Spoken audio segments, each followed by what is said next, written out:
Story time. I want to share with you how I became a freelancer. First of all, I'm May and I've been doing freelancing since 2016.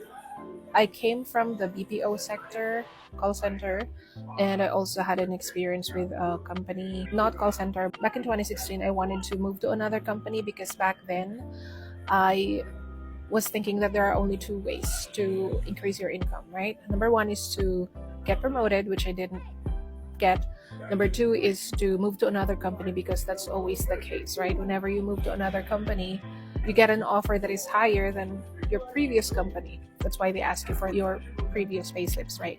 So I was ready to move to another company to look for a job, but then I received a special blessing. I got pregnant with my first child, and so back then I had to stop working. My doctor advised me to have a bed rest for a few weeks.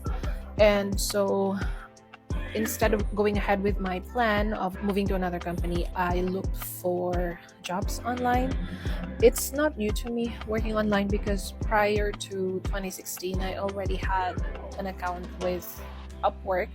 Back then in 2010, 2011, it was still called Odesk, if you're familiar with that. I looked for part-time jobs at first, like copy-paste jobs, data entry tasks, because these back in the day, it was so easy to get jobs like that. And also I was a beginner in the freelancing world. Those were the tasks that I looked for because it was easy, right? You just need to have typing skills and that's it. So after that, I got some projects and then eventually I landed hourly clients, long-term clients, and I just went from there. From $3 an hour, I have increased that since. And now I'm only working for one client in the health and wellness industry. To add, I have a healthcare background. I'm a registered nurse. So I would suggest that if you want to get into the freelancing world, use your experience as well as another background that you have, so you have an edge over competitors, because I admit that it's really hard to compete. There's a high competition right now because a lot of people want to get into the freelancing world, and I don't blame them.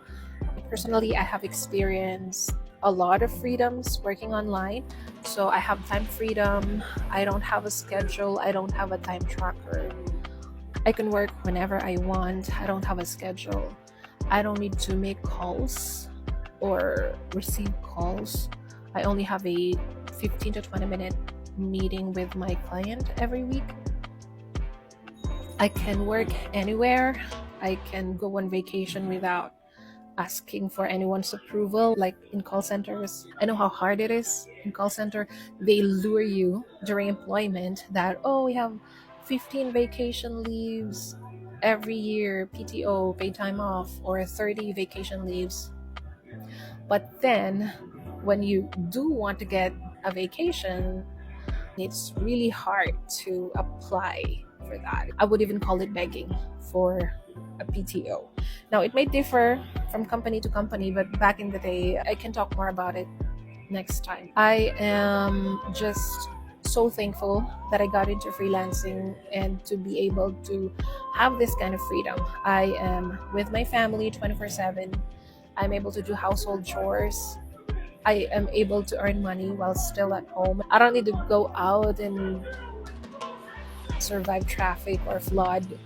I'm so thankful. And the reason why I'm sharing all of these is because I believe that other people also deserves this.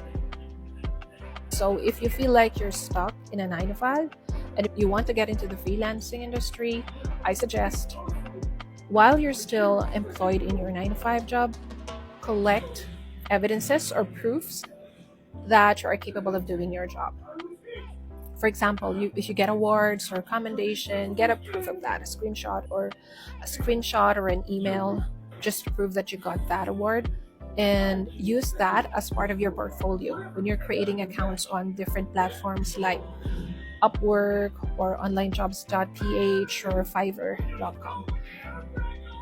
And also, if you want to know what niche to focus on, I suggest targeting a niche that you already know. I believe that that's your path with the least resistance. If you already know what to do, you don't need any training to do something, then I believe that you have a highest chance of getting hired. I have a separate video about using your unfair advantage to get ahead of your competition. Follow for more tips if you want to get into the freelancing industry and want to be a virtual assistant. See ya!